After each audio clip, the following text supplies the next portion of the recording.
మెదక్ జిల్లా వెల్దుర్తి మండలంలోని సమస్యలతో సతమతమవుతున్న ప్రజల పక్షాన్ని నిలబడి రెండేండ్ల నుంచి దుర్మార్గమైన పాలన అందిస్తున్న కాంగ్రెస్ ప్రభుత్వంపై పోరాడతామని నర్సాపూర్ ఎమ్మెల్యే సునీత లక్ష్మారెడ్డి అన్నారు.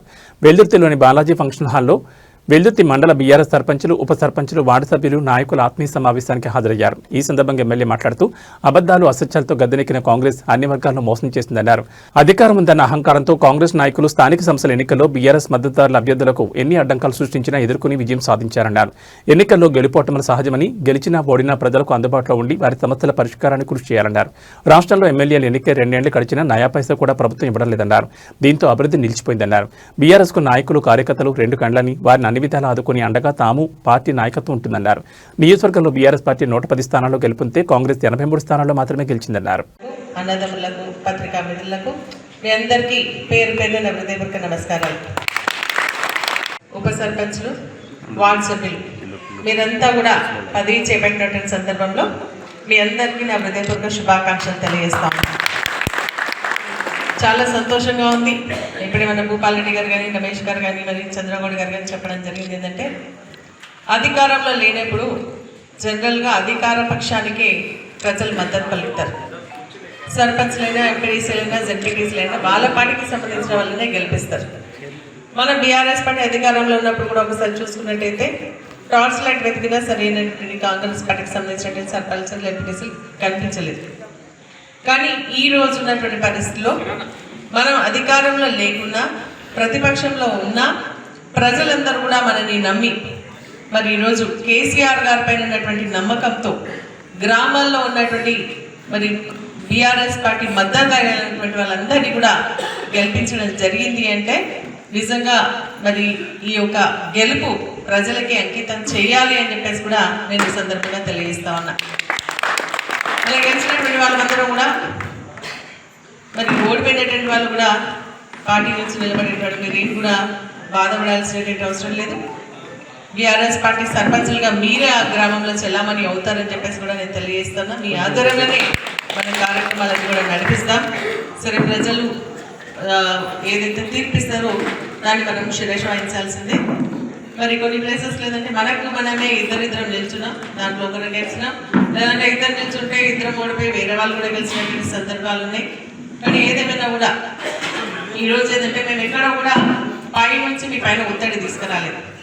తీసుకొచ్చినవా గ్రామంలో ఉన్నటువంటి వాళ్ళు మీరే ఎంపిక చేసుకోండి, మీరే గెలిపియండి అని చెప్పేసి మీ అందరికీ చెప్పడం జరిగింది. అదేవిధంగా మీరందరూ కలిసి కూర్చొని మాట్లాడుకొని మరి ఎవరికైతే కొంచెం ప్రజల మద్దతు ఉంటుందో, ప్రజల అభిమానం ఉంటుందో వారిని నిలబెట్టడం జరిగింది. రాత్రి పగలు కాంగ్రెస్ పార్టీకి సంబంధించిన వాళ్ళు ఒత్తిడి తెచ్చినా, ఇబ్బందులు పెట్టినా, ఎన్నో ఆటంకాలు సృష్టించినా, ఎన్నో ఒడిదుడుకులు పెట్టినా అన్నింటిని కూడా తట్టుకొని మరి ఈరోజు కాంగ్రెస్ పార్టీ అధికారంలో ఉంది కాబట్టి విచ్చలవిడిగా డబ్బులు, మద్యం పంపిణీ చేసినా మనం ఆ స్థాయికి తీర్చలేకపోయినా కానీ మీరంతా కూడా మన బీఆర్ఎస్ పార్టీ జెండాను మరి భుజాన మోస్తూ ఈరోజు మన వాళ్ళందరినీ కూడా గెలిపించినందుకు మీ అందరికీ చేతులెత్తిన హృదయపూర్వక ఇదే ఐక్యత మనకు చాలా అవసరం. మనస్పర్ధలు ఉంటుండొచ్చు, చిన్న ఉంటుండొచ్చు, కానీ వాటన్నిటిని కూడా మనం పక్కన పెట్టి పార్టీ ఎజెండా కదా మనం ముందుకెళ్ళి మన వారినందరూ కూడా గెలిపించినటువంటి ప్రయత్నం చేయడం జరిగింది. అది నిజంగా చాలా సంతోషించేదగ్గ విషయం. ఇదే స్ఫూర్తితో రేపు ఎంపీటీసీ, జెడ్పీటీసీ ఎన్నికలు కూడా మనం గెలిపించుకోవాల్సినటువంటి అవసరం ఉంది. ఈరోజు మనకి బీఆర్ఎస్ పార్టీ కేసీఆర్ గారి హయాంలో జరిగినటువంటి కార్యక్రమాలని మనం చూడడం జరిగింది. గ్రామానికి సంబంధించి ట్రాక్టర్ ఇచ్చినాం, మురికి కాలువలు తీయడానికి కానీ, లైట్ వేయడానికి కానీ, లైట్కి సంబంధించిన ఇబ్బంది కానీ, ఇంటింటికి నల్లా కనెక్షన్కి సంబంధించిన కార్యక్రమాలు కానీ, సెగ్రిగేషన్ షెడ్యూల్, పల్లె ప్రకృతి వనాలు కానీ ఇవన్నీ కూడా కేసీఆర్ గారి హయాంలో ప్రతి గ్రామంలో మనం నెలకొల్పుకోవడం జరిగింది. కానీ కాంగ్రెస్ పార్టీ అధికారం వచ్చినట్టే ఈ 2 సంవత్సరాల కాలంలో కనీసం చెత్త ఎత్తుకుపోయేటువంటి ట్రాక్టర్కి కూడా మరి డీజిల్ అనేటువంటి దుర్మార్గమైనటువంటి పాలన మరి కాంగ్రెస్ పార్టీ అందించడం జరిగింది. కాబట్టి ఈ 2 సంవత్సరాల కాలంలో కనీసం ఒక చిన్న పని కూడా మన గ్రామాల్లో చేసుకోలేకపోయినా ఆ వ్యతిరేకత మన ఎన్నికల్లో స్పష్టంగా కూడా కనిపించింది. కేసీఆర్ గారి పైన అభిమానం కూడా అదే విధంగా అదే రీతిలో కూడా మనకు కనిపించడం జరిగిందని చెప్పేసి కూడా నేను తెలియజేస్తా ఉన్నా. మరి ఈరోజు మనం ఇంకా ప్రజలకు అందుబాటులో ఉండాలి. గెలిచినటువంటి వాళ్ళు ప్రజలతో మమైక్యమై ఉండాల్సినటువంటి అవసరం ఉంది. మనం అన్ని సమస్యలు తీర్చలేకపోవచ్చు, ఎందుకంటే మీరు మనల్ని ఎమ్మెల్యేగా గెలిపించడం జరిగింది. 2 years అవుతుంది, కానీ నేను అనుకున్నంత స్థాయిలో పనిచేయలేకపోతా ఉన్నాను ఈరోజు. ఎందుకంటే కాంగ్రెస్ పార్టీ అధికారంలో ఉంది. ఎమ్మెల్యేకి ఇచ్చేటువంటి ఏసీడీపీ ఫండ్ 5 కోట్లు ఉంటుంది ప్రతి సంవత్సరం. ఆ 5 కోట్లు మాకు ఇవ్వట్లేదు. నాకే కదా, కాంగ్రెస్ పార్టీ ఎమ్మెల్యేలకు ఇస్తలేదు, బీజేపీ ఎమ్మెల్యేలకు ఇస్తలేదు, సిపిఐ ఎమ్మెల్యేలకు ఇస్తలేదు. ఎవరు కూడా ఒక న్యాయపై ఇచ్చేటువంటి పరిస్థితి లేదు. మనం అధికారంలో ఉన్నప్పుడు మీరు ఏది అడిగితే అది ఎస్ అని చెప్తుంటే చేస్తుంటే, ఇప్పుడు కొంత సమయం తీసుకుంటున్నాం, ప్రభుత్వం అడుగుతున్నాం, అధికారులతో మాట్లాడుతున్నాం, చేయగలిగిన పనులన్నీ కూడా చేసుకోవడానికి ప్రయత్నం చేసినాం.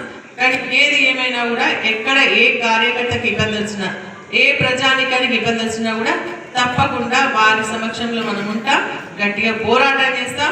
ప్రజల కోసమే మనమందరం కూడా మరి అహర్నిశలు కష్టపడాల్సిన అవసరం ఉంది అని చెప్పేసి కూడా నేను తెలియజేస్తూ, మరి అదేవిధంగా ఈరోజు కార్యకర్తలు ఏదైతే గట్టిగా పనిచేసిండ్రో వాళ్ళందరూ కూడా టార్గెట్ వేసి కొన్ని గ్రామాల్లో కాంగ్రెస్ పార్టీ ఇబ్బంది పెడుతుంది. మన గ్యాస్ అన్నారు, అదే అన్ని పోయింది. దాని గురించి మాట్లాడితే మేము అన్ని చేసేసిన వాళ్ళు చెప్తారు గొప్ప. కానీ ఈరోజు ఏంటంటే కాంగ్రెస్ పార్టీకి సంబంధించినటువంటి ఇంకా కూడా ఇప్పుడు కూడా భయప్రాంతాలు చేస్తూ సర్పంచ్లు రమ్మని చెప్పేసి బెదిరిస్తా ఉన్నా. దాంట్లో ఎవరు కూడా భయపడాల్సినటువంటి అవసరం లేదు. వాళ్ళు ఇంకా గొప్ప చెప్తుంటున్నారు ఏంటంటే ఈడ నర్సాపూర్ నియోజకవర్గంలో మరి మేము ఎక్కువ స్థానంలో గెలిచినామని చెప్తున్నాం. ఇప్పటికైనా మనం అందరం కూడా గట్టిగా నిలబడుతున్నాం. మనం ఎక్కువ స్థానాలు గెలుచుకున్నాం. ఈరోజు నియోజకవర్గంలో దాదాపు 110 స్థానాలు మనం గెలుచుకోవడం జరిగింది. నేను తెలియజేస్తాను. 23 స్థానాల్లో మాత్రమే కాంగ్రెస్ పార్టీ గెలిచింది. 7 స్థానాల్లో బీజేపీ, 7 స్థానాల్లో మరి ఇతరులు స్వతంత్రులు గెలవడం జరిగింది. అంటే మనకు పూర్తి మెజారిటీ ప్రజలు చేయడం జరిగింది. కాబట్టి ప్రజల పక్షాన ఉండాల్సినటువంటి అవసరం. ఈరోజు మాట్లాడుతూనే ఎమ్మెల్యే సొంత గ్రామంపై ఎస్ మీరేమన్నారంటే మీకు ఎమ్మెల్యే సొంత గ్రామం పైన మీకు నిఘా పెట్టిండొచ్చు, కానీ ఏ గ్రామమైనా ఎమ్మెల్యే గ్రామం కాబట్టి ఆ ఎమ్మెల్యే గ్రామాల కోసం మేము పోరాటం చేసినామే తప్ప కేవలం గోమారం గురించి చూడలేదు అని చెప్పేసి కూడా నేను తెలియజేస్తా ఉన్నాను. మీరు కేవలం మీ సొంత ఊరు చూసుకుంటున్నారు, కానీ ఎమ్మెల్యేగా నన్ను గెలిపించిన తర్వాత ప్రతి గ్రామం నా గ్రామమే అని చెప్పేసి అక్కడ ఉన్నటువంటి ప్రతి కార్యకర్తలను మన కార్యకర్తలని, అక్కడ ఉండేటువంటి ప్రజలు మన ప్రజలు అని చెప్పేసి నేను ఆ విధంగా ముందుకెళ్తున్నా. నేను వెళ్ళేటువంటి ప్రతి మార్గంలో మీరందరూ కూడా మీ యొక్క సంపూర్ణ సహకారం మాకు అందించండి. తప్పకుండా ఏ దారికైనా కూడా మరి మీకోసం ముందుకు వెళ్తామని చెప్పేసి కూడా ఈ సందర్భంగా తెలియజేస్తూ, మీరంతా కూడా కష్టపడి మరి మన నాయకుల్ని సర్పంచ్లుగా మరి అదేవిధంగా వార్డు సభ్యులుగా ఉప సర్పంచ్గా గెలిపించినటువంటి మీ అందరు కూడా మరొకసారి నా హృదయపూర్వక ధన్యవాదాలు తెలియజేస్తూ, ఎందుకంటే మనకు కొంత సమయం ఎక్కువైంది, అంత బలపరచాలన్న ఆలోచనతో వాళ్ళ నాయకత్వంలో పనిచేయాలన్న ఆలోచనతో మీరందరూ కూడా వచ్చినందుకు మీ అందరూ కూడా చేతులు జోడి మరొకసారి నా హృదయపూర్వక ధన్యవాదాలు తెలియజేస్తూ ఈ కార్యక్రమాన్ని అరేంజ్ చేసినటువంటి ఒక మనోధైర్యాన్ని కల్పించే విధంగా మన హరీష్ రావు గారితో మరి మన ఎల్లుండి 24వ తారీఖు 10 గంటలకు సాయి కృష్ణ గార్డెన్స్ లో మరి సన్మాన కార్యక్రమం ఉంది. సర్పంచ్లు, అదేవిధంగా ఉప సర్పంచ్లు, వార్డు సభ్యులు వీళ్ళందరికీ కూడా సన్మాన కార్యక్రమం ఉంది.